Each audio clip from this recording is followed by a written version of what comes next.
Gunnar, and last week Hilton asked me to share how God has influenced my life leading up to the Balkans mission trip, during the mission trip, and after the mission trip. So I think this all started last year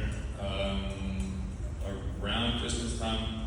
I could be wrong, but leading up to the mission trip, my friend Cameron and I, we went to a Wednesday night service here at Acts, and something about this Wednesday night was just really great. It was really great because the Lord was moving that night. Cameron definitely got touched that night, so I'm going to share that too. Whenever we got here, I went to get my Bible, and this guy walks up to me, and he's like, "I think I have a word for you." And the word was spot on. Like, I had a dream about this word that he had given me, so I knew that God had spoke to me through that word, and I thought that was really cool. So we were already off to a great start.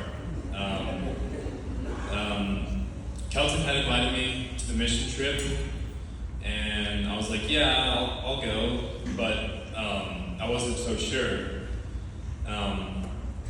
But ultimately, like, this Wednesday night, whenever I got that word, that confirmed it right there. Like so much good was happening already. I prayed to myself that Cameron would cry that night, and he did. Tears came down Cameron's face when he got prayed for by Chris. When we got into the car, Cameron was like, "Bro, he talked about my dad," and it was just really amazing. Cameron definitely got touched by God that night, and I started crying with him because it was just really awesome. I hadn't even told Cameron that I prayed that he would cry, and he did.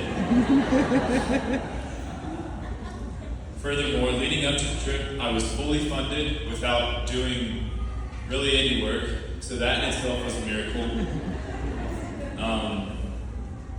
During the mission trip, I learned that it is not about what you have done all your life. Like, you could be Muslim and go to one church service and be saved like that. And like I saw Muslims give their life to Christ, and that was really awesome. I also learned that like Muslim people are very friendly, and they'll really listen to what you have to say if you say anything. I learned that Bulgarian and Macedonian people are really friendly. I made friends with Andrew, Desi, Adrian, Elijah, and Enoch. Enoch and Elijah reminded me of my brother and I. They were really funny. And my favorite part of the mission trip was when I heard the testimony of one of the pastors from a small town, because it really reminded me of when my grandpa was on his deathbed. However, it's very different because I heard him give me his testimony. He lives today, and it's crazy because like the stuff that like my grandpa, how he was dying, didn't look really great. But I remember when the pastor was telling me his testimony, he was like, "The doctor, we only know one doctor that can do this, and that is God." And then the doctor did do that. That man lives today, and he's a living testimony. Like, his life is a living testimony. I really felt close from him, like the closeness that like my grandpa and I had from him. And it's like I just had a grandpa, but in Macedonian form. After the mission trip, I shared my testimony to a lot of my friends, and I like whenever I get into my testimony, like really get into it, and I can feel the presence of God in the room.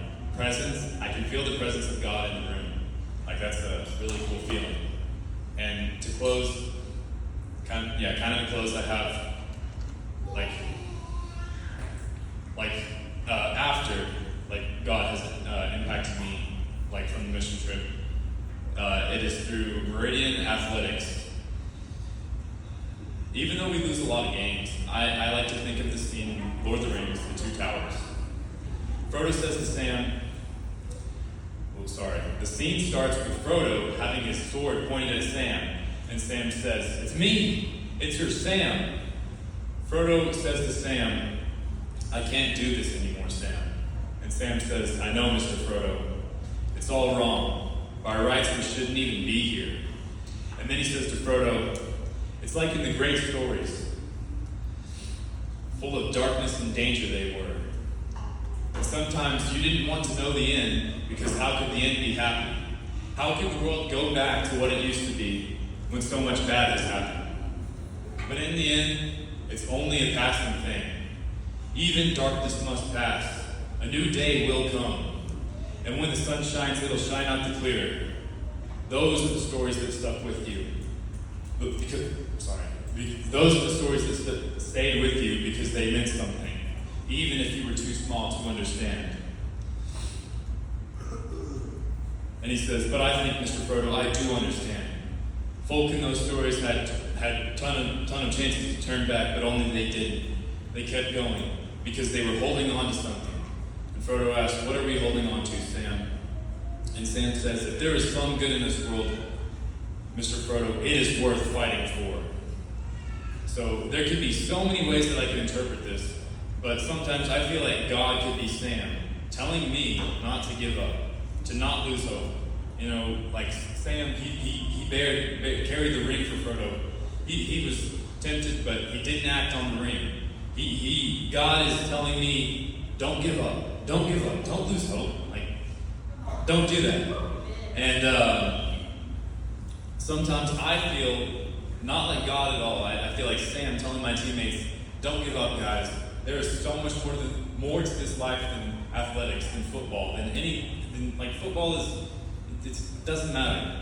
And sometimes, I just feel like there's so much more. My teammate's dad lost his life 2 weeks ago, and I feel like I should be Sam to him right now, telling him, don't give up. I know some people have given up, but don't lose hope. Don't lose sight. There is so much more to this life than football.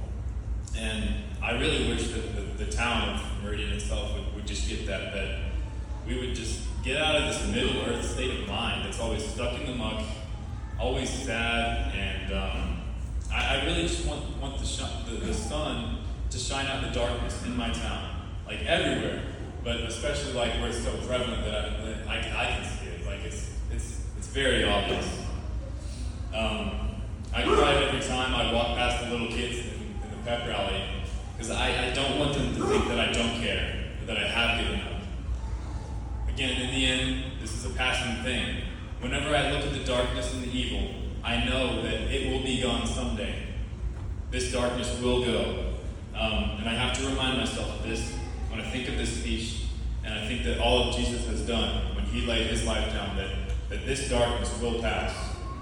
Better days are yet to come. So for real this time to close, I have Ephesians 5, verse 7 through 8.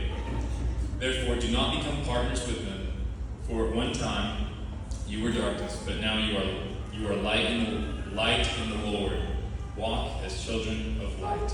Amen.